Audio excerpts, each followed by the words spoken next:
All right, let's get started. Welcome and thank you for joining today's webinar, How to Use a Least Privileged User Account Strategy to Balance User Empowerment and Security in a Windows Environment, with Derek A. Smith. You're also joined by Jason Silva from Beyond Trust, who will run through a brief overview of PowerBroker for Windows towards the end of the webinar, so please stick around for that.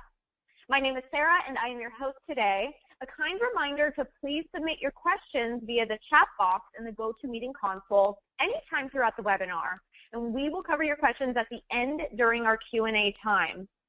Also, today's session is being recorded, and you'll receive a follow-up email with the recording and presentation next week. Okay, so now that that's all out of the way, let's jump right in with Derek. Hey there, Derek. Welcome. How you doing? Thanks for being with us today. Great. Thanks. Good to be back once again, everyone.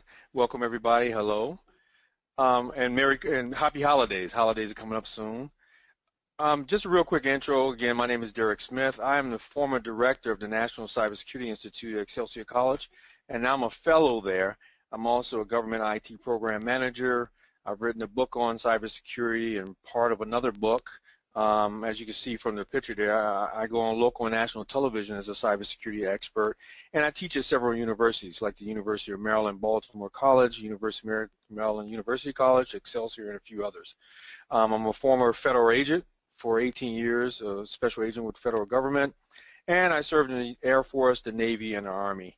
I have 9 college degrees, so I have quite a few degrees in this stuff. So I speak from an educational background as well as practical knowledge around IT security. That is my main specialty.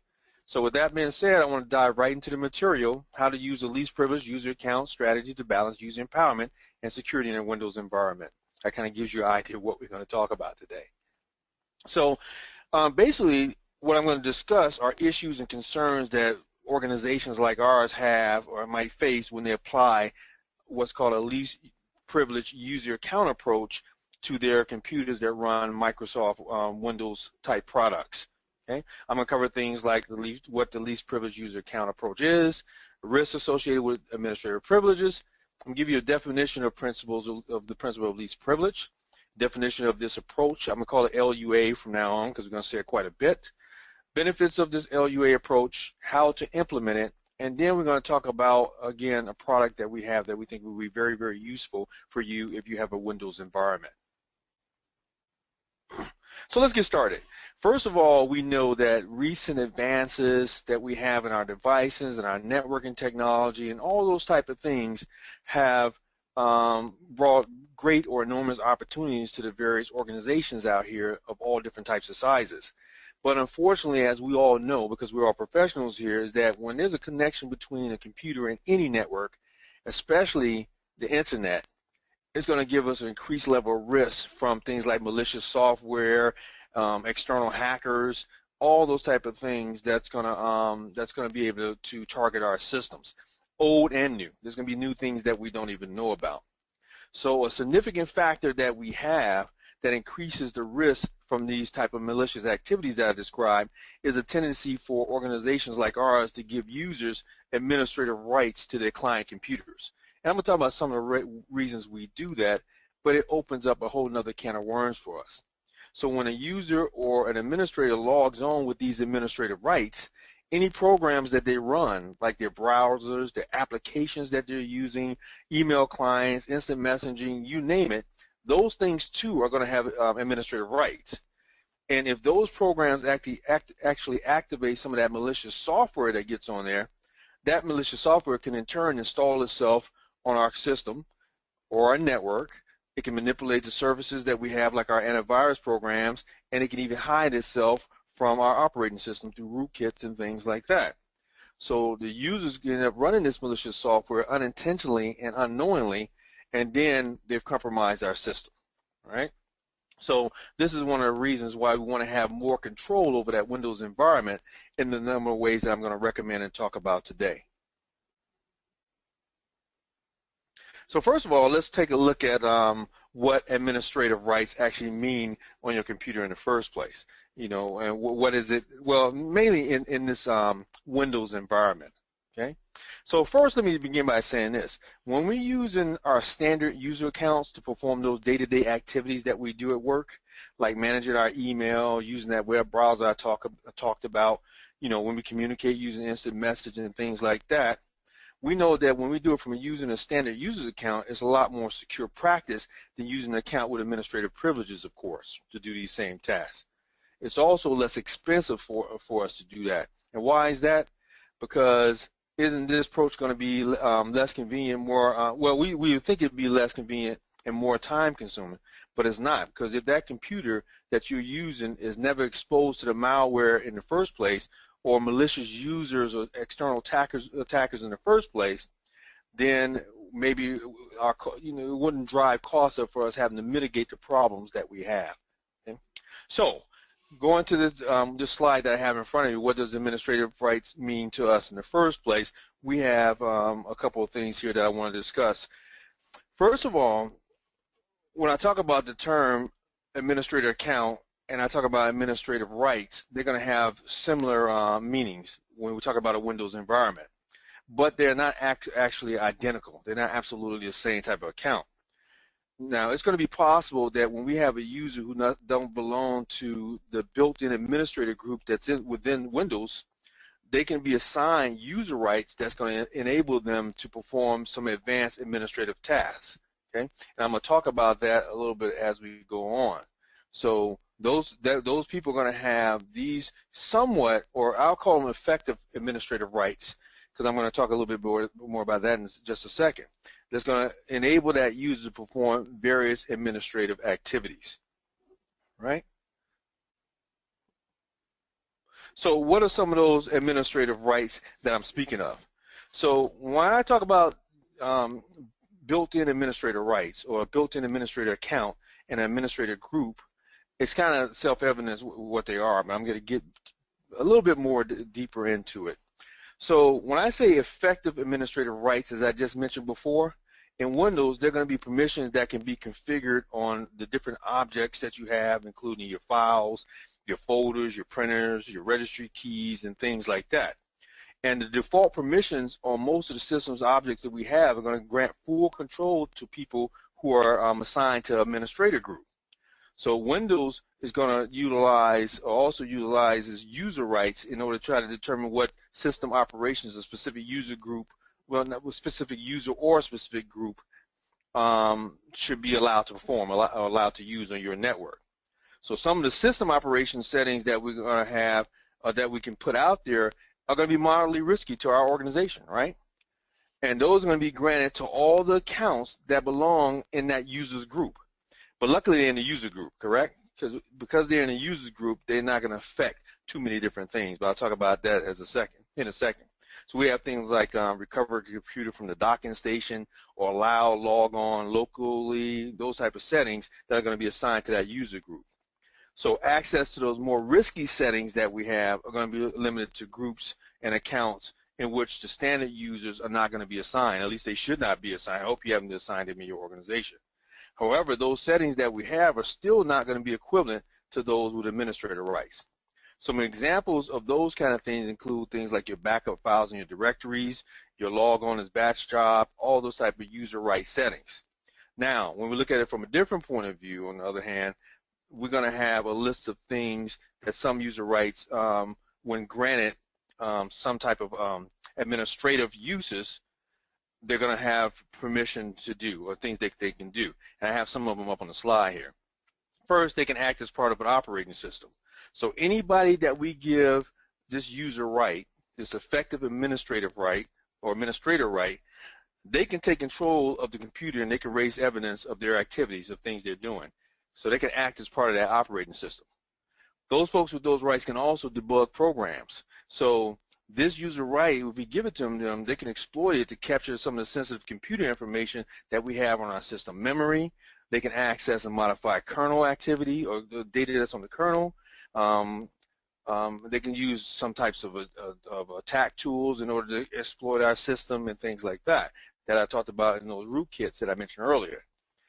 Number 3, they can load and unload device drivers. So device drivers run as highly privileged code on our network, right?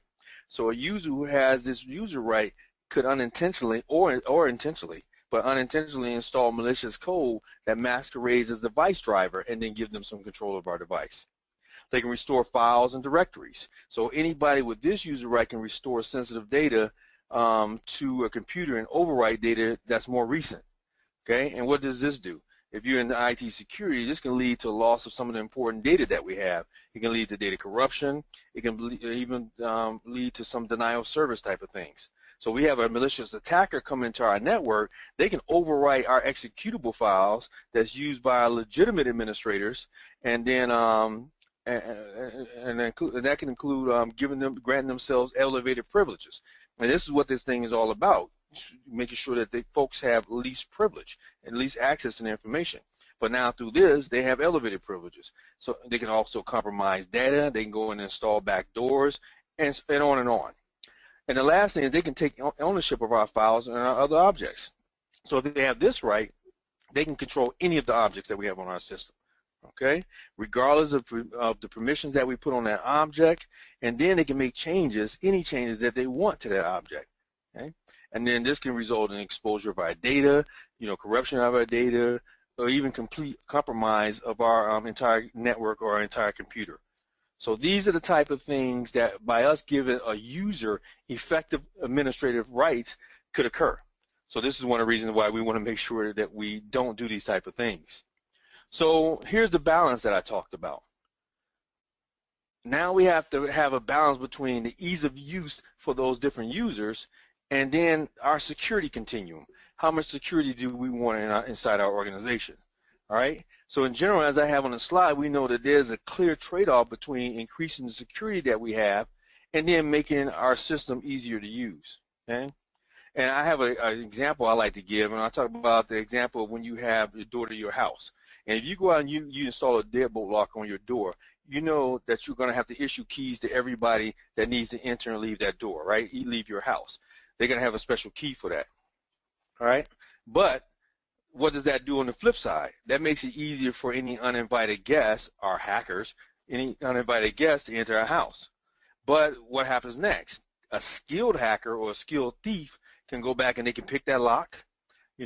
They can just go in and basically kick the door in or break it down with a ram. So what we do is we can go in and install a security bar or some type of door brace on that door, and then we're going to have some even extra provided security there. But a lot of the designs for this can only be put in place or removed by somebody that's inside that house. And who's that person inside that house? That's our administrator, right? So again, there's going to be a trade-off here between that ease of use of security. As you see, I gave you that example. It becomes harder and harder to use that door because we have the door bar there, we have a brace, we have keys that have to be issued. Now we have a deadbolt lock. We have all these things in place, kind of our defense in depth strategy, and I'll talk more about that in just a little while. Okay? Now, there's also going to be a similar trade-off decision that we have to make when we decide whether we're going to require all users in our organization to perform the majority of their work with standard user accounts and then restrict that administrative access to only our administrators or some subgroup of our IT personnel who actually need it to perform some type of specific task that we have in our organization. So that's the trade-off. So if we or our organization currently allows a lot of our staff members to use account with administrative rights, when we make the transition after you listen to what I tell you today and you go back and make that transition to accounts with limited rights, it's going to be kind of challenging, right? Because they already have been used to having the keys to the kingdom, so to speak. Now, on the other hand, if your organization already restricts the administrative rights to a subset of personnel like the executives or the IT staff, then the transition is going to be easier. Okay? You're still going to have a few difficulties, but it's going to be easier. Just as a quick example, when I worked at TSA, the lead of TSA where I worked, he had administrative rights to the entire system. Now, this guy wasn't even an IT guy. He was a business guy. He ran the TSA organization where we were. It's called Secure Flight, the Secure Flight Program, which secured the entire flight list, no-fly list. So I told him, I went and said, well, I was the ISSO, Information System Security Officer, and I said, why does this guy have administrative rights to our entire system? If anybody compromises him, the system's going to be compromised, and he's not an IT person. And you know what the reaction was to me? They asked me, well, Derek, are you going to tell him?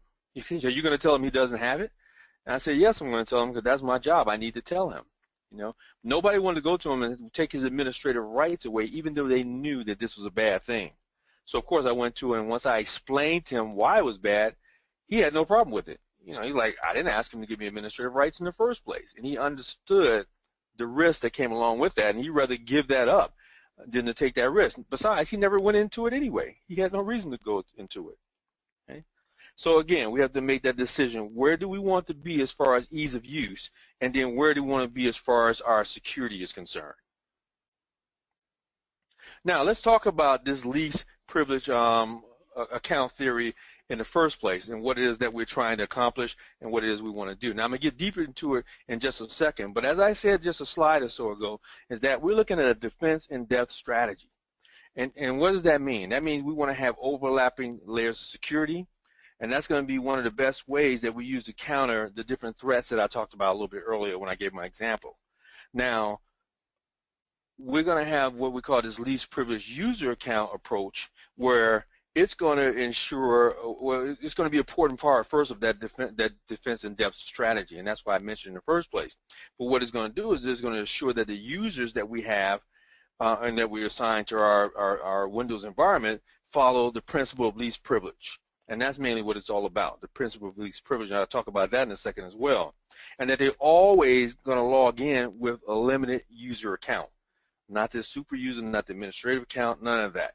And what this strategy is going to aim to do is going to try to limit the use of those administrative credentials to just the administrators, the people that should have them, and then only when they're doing the administrative tasks. Because you know we have problem with administrators using their administrative account to go out and search the internet or whatever it may be. But no, we don't want that. We want them to use it the way it's supposed to be used. And if we do that, what's going to happen? Basically, if we use this LUA approach that we have, it's going to significantly mitigate the risk that we have from malicious software and accidental incorrect configurations of our systems in the first place. Okay? So because, well, let me say a however here.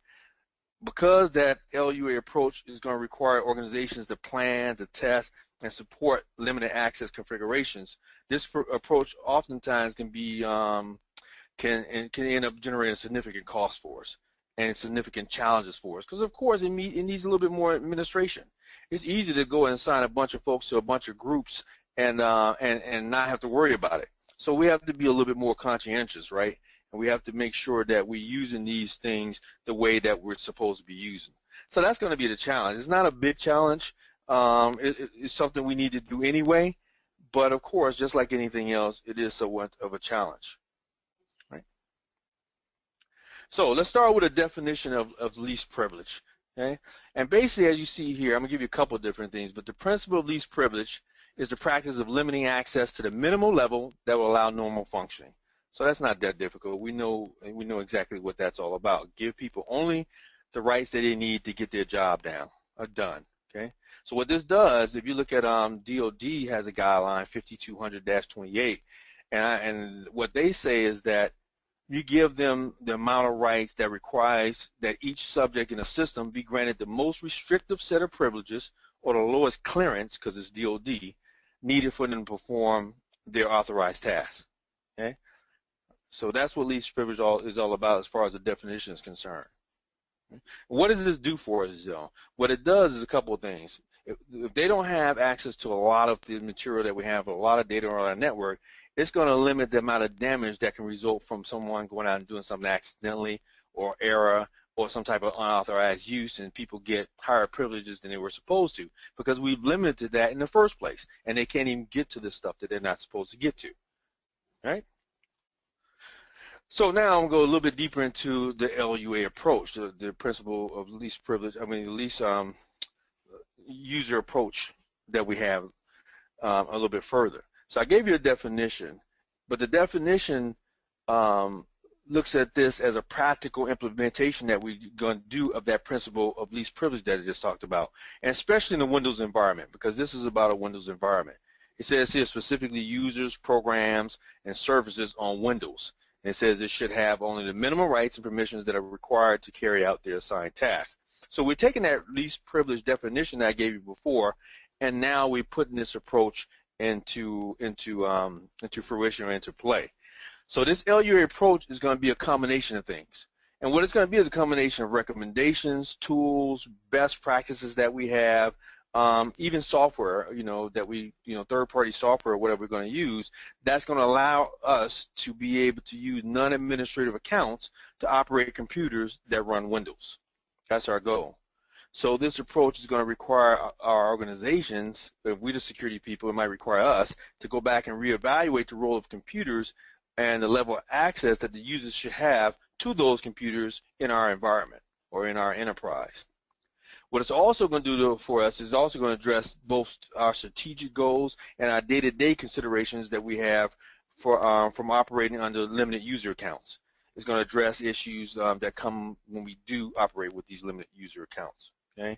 And this is going to include areas like when we have remote users that need to make configuration changes to our computers and things like that, and they have this limited access.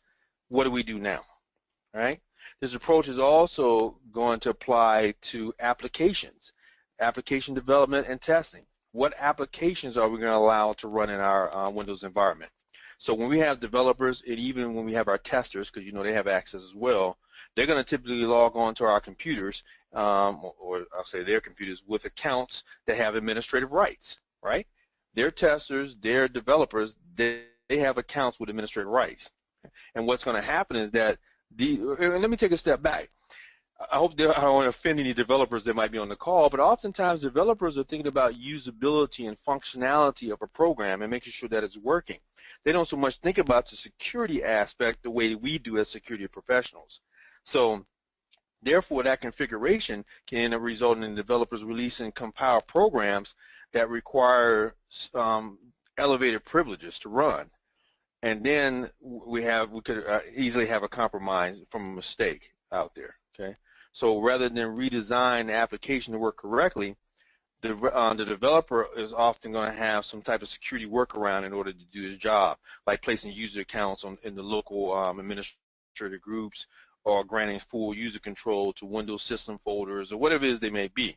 So what happens is that when we put this LUA approach in place, it's going to go back and counteract the tendency for us to simply go out and grant administrative rights and permissions to every user or every program that requires access to a resource.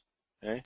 So when we have programs, applications, and people that go out and follow the principle of least privilege, it's going to make our entire network, our entire system more secure. It's a good security practice. So first, before I do this, look at LUA, you need to generally kind of understand the principles behind, understand Windows accounts and how they work, and I'll go over this rather quickly. So to understand the principles behind this LUA approach I'm talking about, you need to be aware of the differences between administrative and non-administrative accounts in Windows, and you need to know how Windows starts and run programs and things like that. So I'm just going to take a brief look at the different type of accounts that we have. Now, computers that run Windows maintain an autonomous security database in their security accounts manager in some forms of Windows, some types of Windows. I hate to say I'm not up on Windows 10 that much yet. So this SAM, we call it, a security account manager, is going to be responsible for storing local user and group information, and it's going to include numerous default groups. So we're going to have our administrators, and they're going to have complete and unrestricted access to our computers, as you see here. We're going to have our power users, and they're going to have more limited administrative rights, such as sharing files and installing local printers, changing the system time, whatever it may be. But these power users also have extensive permissions to access files that's in the Windows system folders. We have our users, and they're going to have limited user rights, and they're going to be prevented from making accidental or intentional system-wide account changes because they have a limited account. Limited access because they're users. And then we have a guest, and those guests have even fewer rights than those limited users. Okay? So our user accounts are going to be granted their rights to membership in some type of group, the administrators, the power user, all through the administrative rights we give them in various groups. Now, when we log on, folks go on, they log on, they have a log-on process, okay? And they log into these different types of administrative groups that we have, or different groups that we spoke about just a few minutes ago. So this kind of process, they authenticate as either an administrator or they're going to authenticate as a user.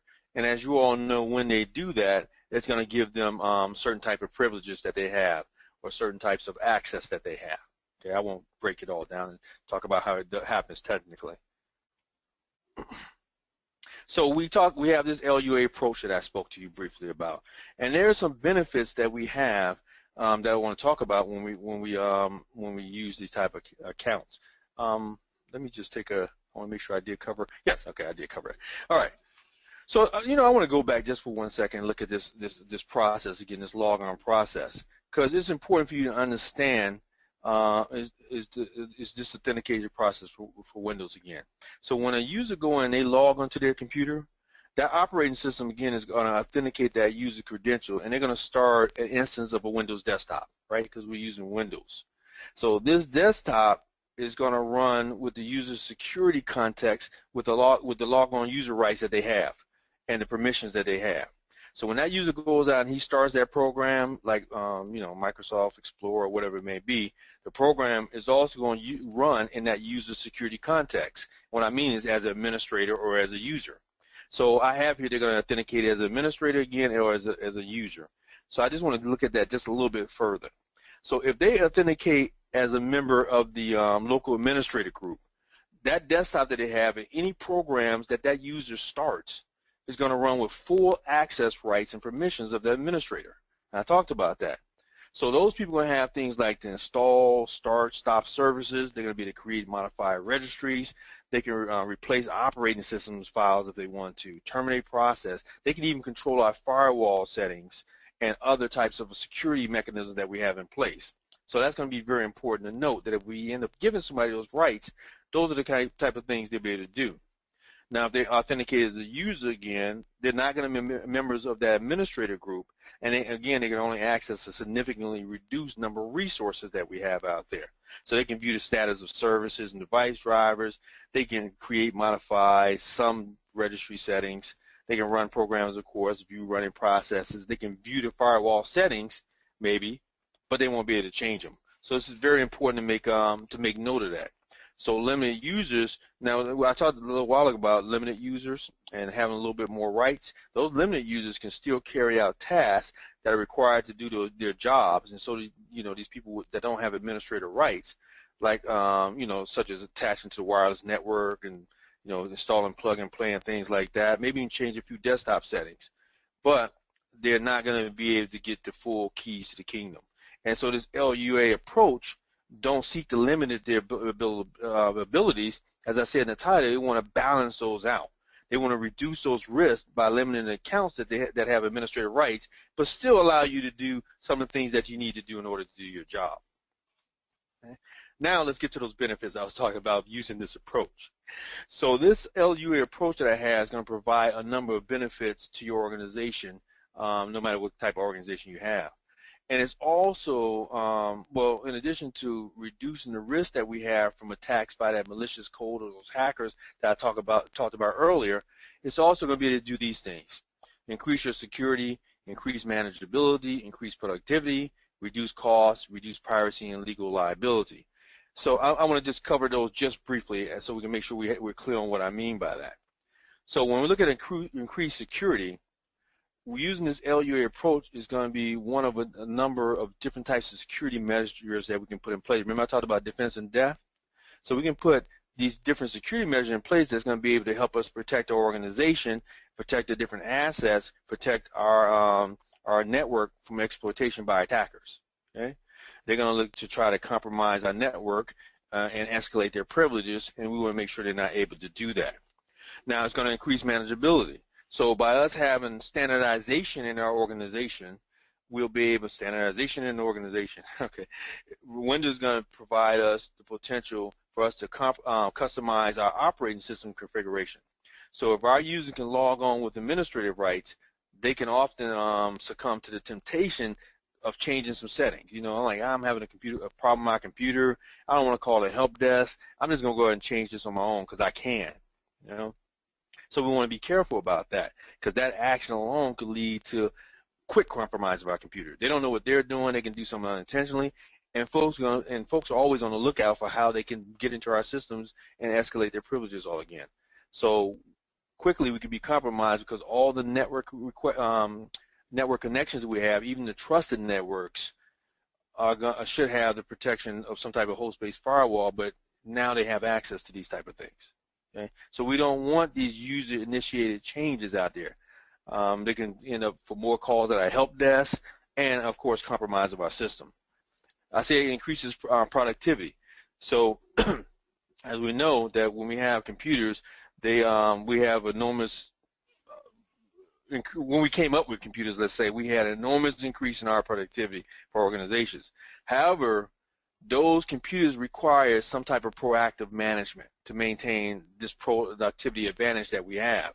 You know, it's funny how the more that we brought security in place and the more the internet came on, it enabled us to do many things, but it also became detrimental in many ways that could harm productivity, like denial of service or a system being shut down.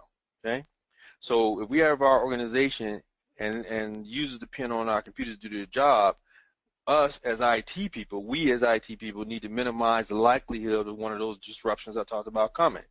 So by doing that, that's how we end up increasing the activity.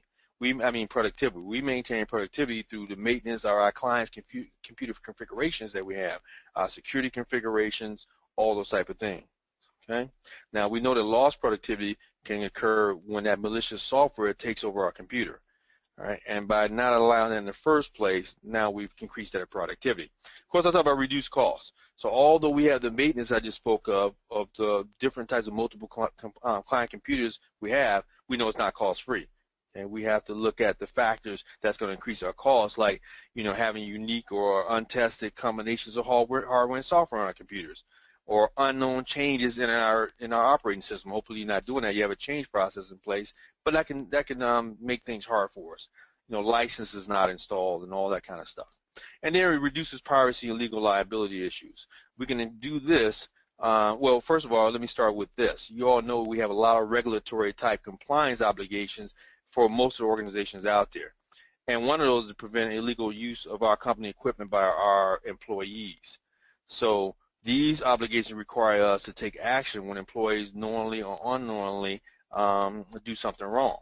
So we have to. So if we implement this LUA approach, it's going to significantly decrease that because they don't have the rights and the access to do certain things that's going to get us in trouble. Right? Good.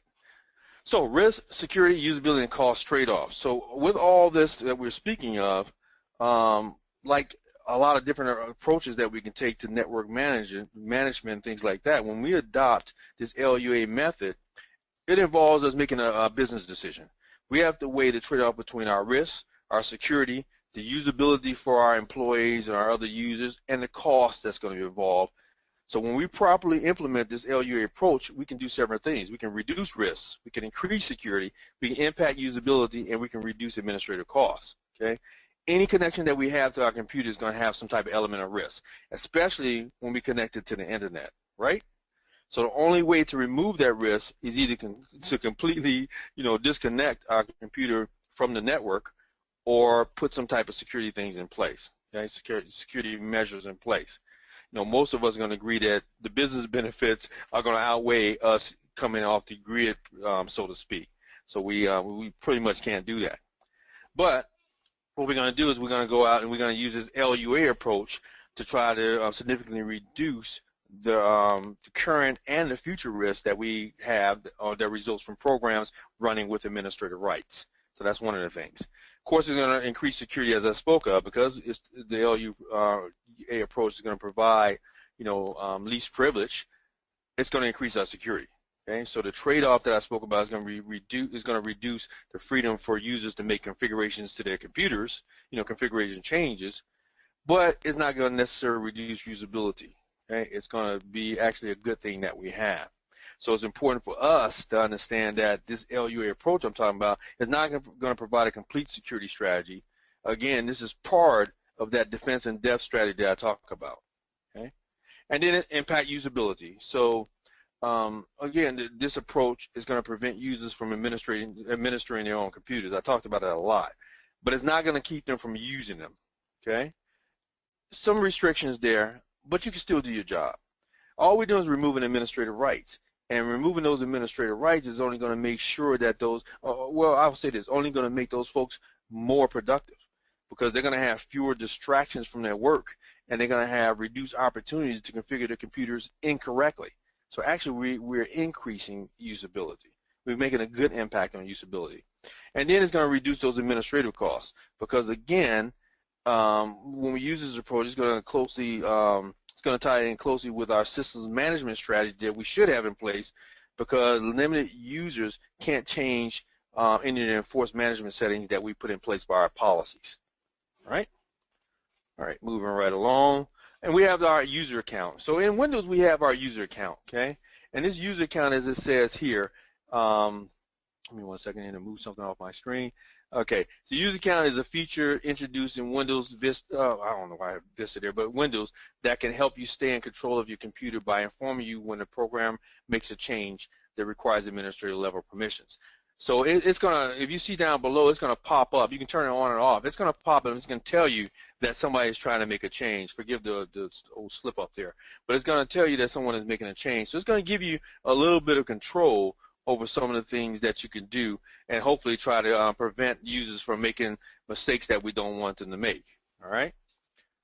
So how do we take advantage of using least privilege in our organization in the first place? Okay? And there are going to be three basic approaches that we can use to do this. So depending on the version of Windows that you're running, there are going to be options that you can use to take advantage of the different concepts that I've been talking about so far, and I'm going to continue to talk about. So here's one of them. Number one, the least secure approach is going to be to log on to your computer using an account with administrative privileges, as it says here, and then rely on that UAC that I just spoke about to drop those privileges except when needed. So you'll log on, you might have this elevated privilege, but once it's not needed anymore, it goes away. This is called admin approval mode. And while this option might be suitable for us managing our servers and things like that, though, it's going to be a poor choice for us managing regular user computers because those, when hackers go out and they develop malware and things like that, they might be able to trick that user into approving their UAC prompts that they send them. They're gonna social engineer them, or those users might become tired of using those UAC prompts and they simply accept them all. They don't pay any attention. They accept everything that comes through. So it's not an effective way to manage this. Okay. Number two, a more secure approach is going to be to log onto your computer with a standard user account and elevate to administrative privileges only when you need to do so. Okay, and this is referred to as over-the-shoulder elevation, as it says. Well, it's over-the-shoulder elevation. What it does is it requires the entry of some type of credentials for an account that is a member of a certain administrator group.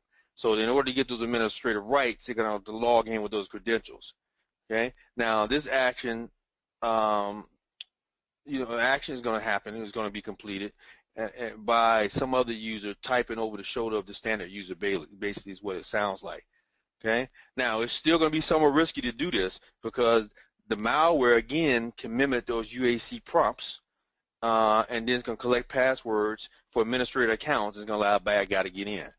So dropping down to number three. The most secure approach for us is to log on to our computer with a standard user account, but bypass the UAC. So instead of elevating applications on the current desktop section, you use some type of feature. I got the fast user switching feature in Windows, but some type of feature that's going to open a new desktop section with a dedicated administrator account to perform the administrative operations. Right? So these are our three ways that we can take advantage of putting some type of least privilege strategy in place that's going to kind of limit what it is that users can do on their own so they can't go in and mess things up. All right. When we're going to do this, we have to have some implementation considerations that we I guess have in mind, or things that we want to do to make sure that we're doing this correctly.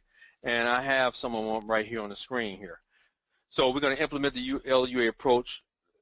Implementing is going to create technical, administrative, and political issues within an organization. I already talked about that. So we have to keep that in mind, that when we try to make that change that I spoke about a little earlier, and we want to go in and we want to do something different, there are going to be people that's going to balk at that, because they've been used to doing things a certain way. So we got to make sure that we address those concerns. Okay.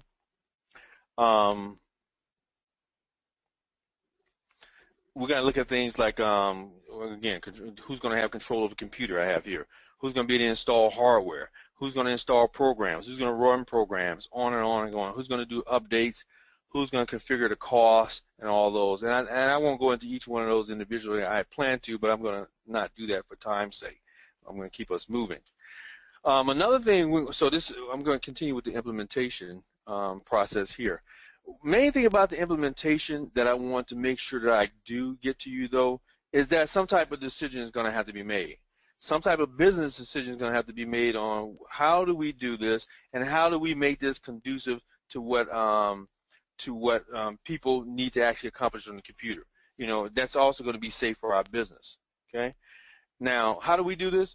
It's going to be essential for us, not just us security folks, but us as an organization, we to go out and then make sure that we get somebody that's high ranking, not just high ranking, but also technically educated to sponsor our project. So we're going to make this LUA change to follow this approach. We need a sponsor, okay? And that sponsor needs to go out and he needs to be able to educate his fellow management about the growing threat that we have from all the different things that can happen should we not do this type of strategy, you know, and of course they're all about cost and how it can save them costs, okay? And then if that education don't provide a forceful enough argument, we need to highlight the issues of the legal liability that can result from unintentional installation. That always helps. There's a lot of stuff in the news right now, and explain how the tools that we can put in place, we're going to talk about the tools in a minute, can actually address any type of concerns that they have. Okay, so user education is going to be very important. Well, management education, but also user education is going to be very important because the users are also going to feel threatened. They're going to feel threatened by any attempt that we make to remove control over what they see as their computer. You know, even though we say the company owns the computer, this is my computer, and they might take steps to try to disrupt implementation of our LUA approach. Right, so we have to make sure that we message it correctly for them as well, in order for them to in order for us to actually take advantage of this and put it in place. Okay.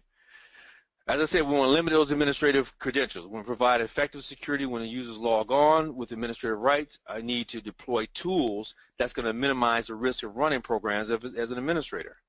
I want to ensure that anything that's internet facing, like our email browsers, applications, instant messaging, all those align. Align with our policy by having limited user rights. And I want to monitor computers for unapproved administrator usage. And if I see that, of course, I want to correct that problem, and I want to make sure that we take that away from them. Okay.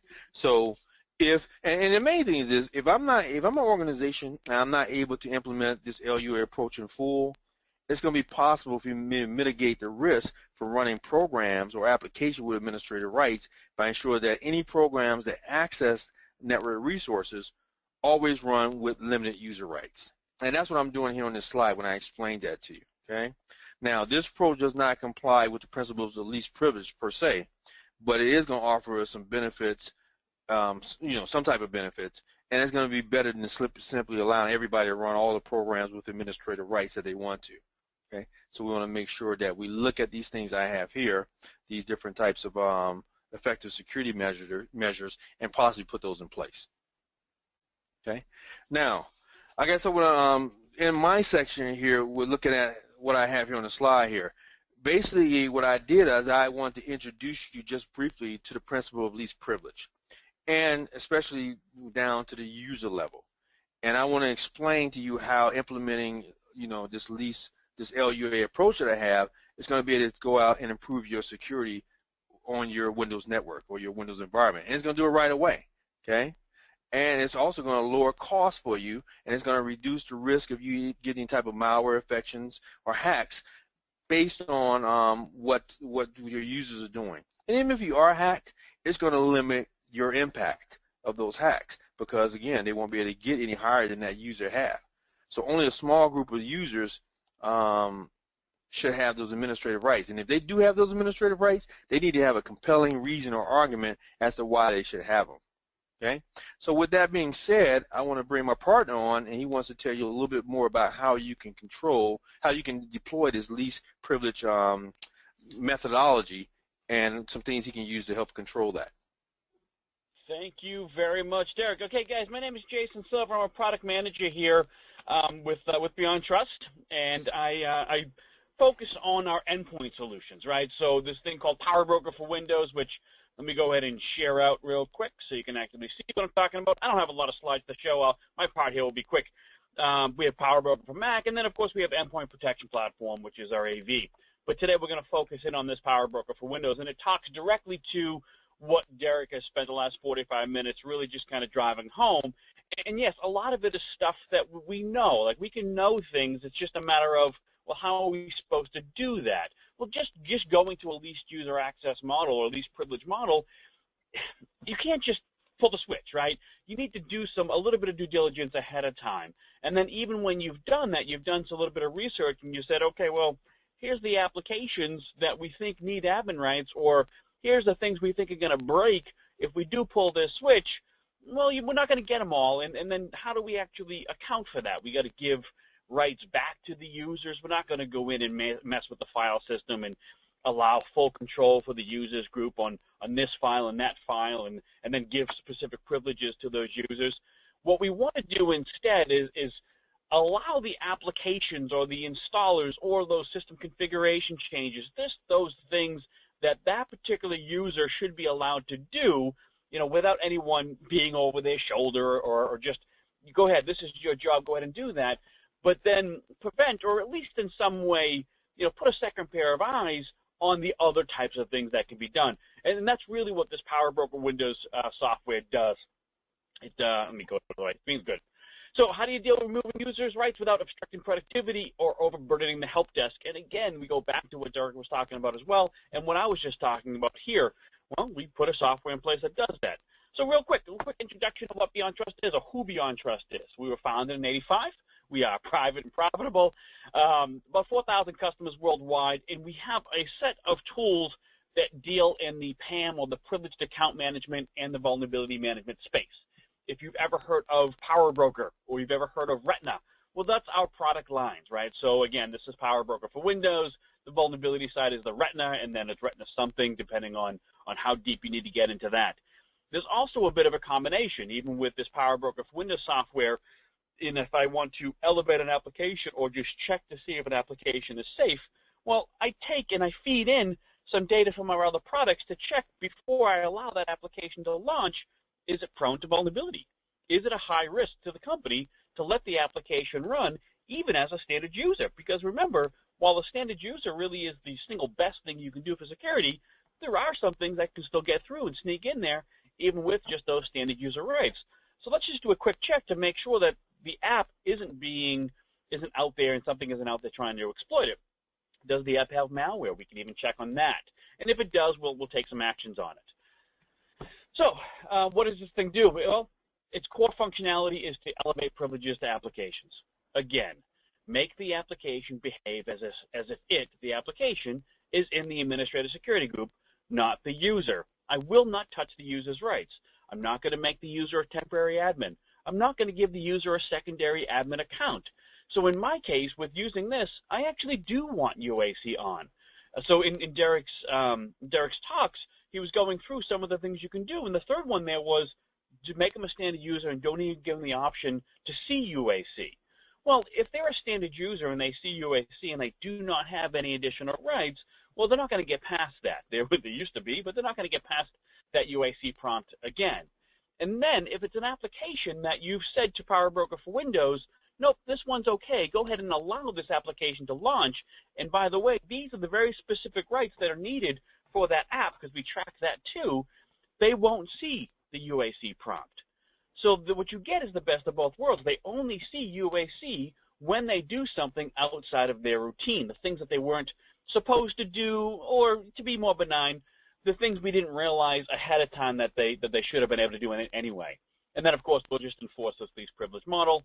We need to be able to track and control, like I said earlier, what applications are even already there, or in the future try to get on there, that have some kind of known vulnerability. We have the database. We know, because we have a tool that does a full scan. And like I said, we'll take a piece of that tool and give it to your PowerBroker Windows license. So as applications are being launched, we do a really, really quick check. Is it in the database? And if it is, this is the severity. Based on your tolerance for that type of risk, the app will launch, it will be denied, or it will be launched with even elevation if it still needs to. Everything that's being done on these PowerBroker Windows managed machines is reported back into a centralized sort of reporting platform. We call it Beyond Insight. It's officially the Beyond Insight IT risk management platform. I'll call it Beyond Insight for short. And it's going to tell me, hey, here are the applications that people are launching that are requesting elevation. So even if I do have admin rights, and when you start off, that's how you would start off. You'd leave me keep those admin rights. Or if you've already dropped them, go ahead and keep that too. But it's going to report back and say, here's the apps that are most likely to break. And then before you do anything or take the next steps, you'll have already created a set of rules that says, you know, Bloomberg is allowed to launch, or rather, Bloomberg is allowed to check home if it has an update. And if it does have an update, it can actually do that update. I'm still a standard user, but the app has the rights it needs. That's all I need. And then, because I've actually applied that rule, well, I can see that too if I want to monitor for those types of things as well. I also need to understand, again, what applications we're reporting back that have some kind of vulnerability risk. What applications do have some sort of suspected malware. It's not going to get in the way of what you use now as far as AV. It's just a sort of a secondary or a complement to the scanning that you're doing, because it's actually using data that's coming back to it. It doesn't need to take over and do a whole nother scan for you. And then on some applications, let's say I do need to allow you to run an application even though I know it has some kind of vulnerability. Or I allow you to elevate programs and features because you need, for whatever reason, to go in and uninstall applications or run some kind of system configuration. I can actually capture keystrokes and sessions and screens, basically, and report back, what did you do during the, while that application was being elevated? So this is all part of just that PowerBroker Windows license. And hopefully, if time allows, I'll show a real quick demo so you see the thing, sort of in motion. This slide here, I'll just breeze through it real quick. Basically, it's just showing why PowerBroker for Windows. Okay, so we talked about the deep capability, being able to go out and discover the assets that are on the network, whether you know about them or not. By the way, the discovery, the scanning that we allow for doesn't limit you to just Windows machines running PowerBroker for Windows. In that case, I don't even care if PowerBroker Windows is on that system. I want you to be able to go out and even see what's there. And once you see what's there and bring all that data back, you can really start to organize it and really start to give people rights to see particular data about my Cisco routers, my Linux boxes, my Macs, or my Windows boxes that are being managed with PowerBroker for Windows. Those are what we call smart groups. It is patented technology. There's actually patents awarded for it, and more in the works for pending, I guess. Talked about the reporting, and again, it's part of a broader solution set, but we're really going to focus on this one. So let me go real quick. Let me extend this. I don't want time out of that. This is actually part of the reporting. This is the data warehouse.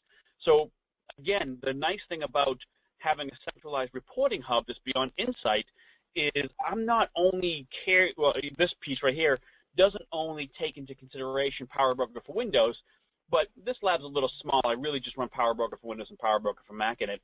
But if I was doing my vulnerability and my patch management and my more of my privileged account management, my password management and stuff, I would actually be able to see a report that says, hey, this machine right here, we've generated alerts from 3 different pieces of software or externally from like Palo Alto or Checkpoint or FireEye. So this one machine is reporting alerts from different security software. There may be an issue. At least we should go take a peek at it. That's the beauty of having everything come into one hub here. It's not looking to take over your SIM, but it is a good middle product if you do have another SIM you need to send data to, or if it's your final destination and not in a bad way, you can actually use it for that as well. But it actually just takes this data and combines it into an alert because we know what constitutes an anomaly.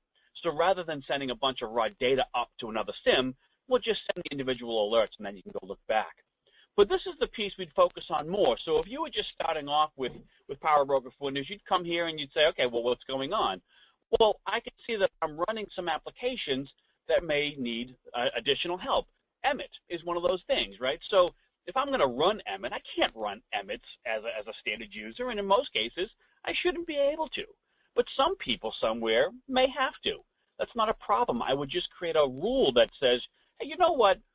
if this person, because I would actually filter them down, if this person launches this particular application, and I could track it either by the publisher information, Agent EXE was signed by Microsoft. If I cared about the specific version of it, I could do that too. Or, by the path, and that's pretty self-explanatory. And, of course, the hash of that particular binary. Either way I want to do it, I can allow for that to track. Now, as a standard user, when I pop over to, this is a Windows 10 box here, and I pop into data sources, real simplistic application, right? It doesn't matter much what app I'm running. It's just an app. And I try to go over and make a system DSN. Hey, guess what? I can't do that.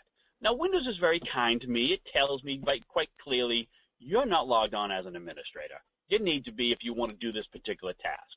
All right, well, again, I don't want to, and Derek would agree, we don't want to give the user admin rights. If I do that, havoc can be wreaked, even if they don't mean to. And you pointed that out, too, in the beginning of it, Derek. It's not that everyone's being malicious, and in fact, most people are good, we hope, right?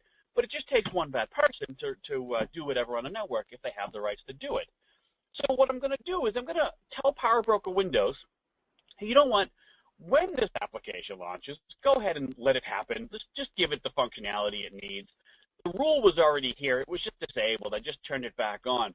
And if I look at a rule or a typical rule for PowerBroker Windows, there's always a trigger. In this case, it's a publisher, right? I mentioned that there's an application. In this case, it's ODBC-AD32EXE. That is the original file name for this. And it's signed by Microsoft. It's a product name. If I cared about the version, I could pop that in as well. And then once it triggers, and there's a small client on the box that's listening for these kind of things. It's also what protects the elevated applications. But once the trigger happens, then what do you want me to do? In this case, I'm elevating the application. I'm not using, application control, typical blacklisting, whitelisting type stuff. I actually want this application to be elevated. So I'm going to add in the same rights that the built-in administrator security group has. Doesn't have to be that particular group. It's just the most common thing. Well, after that, now that the rule is actually turned on, because I'm using group policy today, I could have been using non-group policy. I could have been using web services to get policy down. But in my case, I'm using group policy, which would update on its own in the background. And as this is updating, just as a point of reference, if anyone on the phone is familiar with group policy preferences, well, we made those. Microsoft bought that from us in 2006. So this product here, this PowerBroker for Windows product, used to be part of the same suite. It used to be called Policymaker. And then, well, when Microsoft bought it, they had UAC coming out. They were going to shelve this thing. So we didn't want to sell it to them, so we kept it. We just had to shell out to a new company name and a new product name. So now that I've just run this application again, now I can do this. Just a few seconds ago when I ran that System DSN tab, I got the message that says you can't do it. Well, now I can. No problem. And again, if it was an installer or an updater, like I don't want to elevate Adobe Reader, but I do need to elevate Adobe ARM. I want Reader to be able to update. I want Java to be able to update, or iTunes even, if you allow that to happen. But I don't want to elevate the parent application. In those cases, I can do that as well. So that was really, really quick. I want to respect time. We've just gone over a minute. That is PowerBroker for Windows, folks, and that's how you get to a least privilege model without the headache of your typical sort of mode of doing that. Thank you so much, Jason. Sarah, wow, a lot in just a couple of minutes, so I appreciate that. If you could go back to the slide deck, and while you're doing that, I'm going to go ahead and launch our last poll, just based on what you saw and what Jason demoed. Would you like a free trial of PowerBroker for Windows? If you select yes, you will receive an email and get license details and all that fun stuff so you can get it up and running in your environment. So I'm going to leave this up for just a couple of moments. We had a couple of questions come in. Jason, stay on the line. This came in. Got it. Can PowerBroker for Windows track applications, services, et cetera, that may be started or launched in a non-interactive, non-user-initiated fashion, like malicious software? So it won't. It can track non-interactive software. It won't be able to touch it at this point. There is some things in the works, though, based on some of, again, we like to integrate other products. So we have an AV product, an anti-malware product called EPP. Part of what that does is it tracks applications while they're in memory. We're actually going to take that functionality and give it to PowerBroker for Windows. It will never be an AV tool, okay? I don't want to do that to you. But there are pieces of an AV-like tool that fit very well in the Power Broker for Windows. So next year, what you'll see is things like buffer overflow protection or activities we know to be malicious. We'll track them on an application, and even while it's running, regardless of who owns it, if you want us to, we'll be able to kill it, or at least report it. Great. I'm going to go ahead and close this poll. If you haven't voted, please do so real quick. Closing in 2 seconds. Okay, thank you. And Jason, could you go to the last slide? It is just announcing tomorrow's webinar. And, you know, this is the last one of the year, you guys. So thank you to everybody who has been attending our webinars all year long. We try to provide you guys with really rich content from a variety of experts and speakers on a variety of topics. So join us for our last one tomorrow. Advanced infrastructure hacking, some neat, new, and ridiculous hacks. Should be really fun. The bit.ly link is listed here, so look for that. You can always find it on our website as well. So with that, a kind reminder that you will receive an email with a link to the recording and the presentation within 2 business days from now. It will come from communications@beyondtrust.com, so be on the lookout for that follow-up. With that, I'd like to thank Derek and Jason for presenting their insights with us today. Thank you both very much. It's always such a pleasure working with you guys. Thank you. And everybody have a wonderful rest of your day. Thanks again for joining us, and we will see you at the next one, hopefully at the last one of the year. Take care, you guys. Goodbye. Thank you. Bye-bye. Happy holidays. Thanks, guys.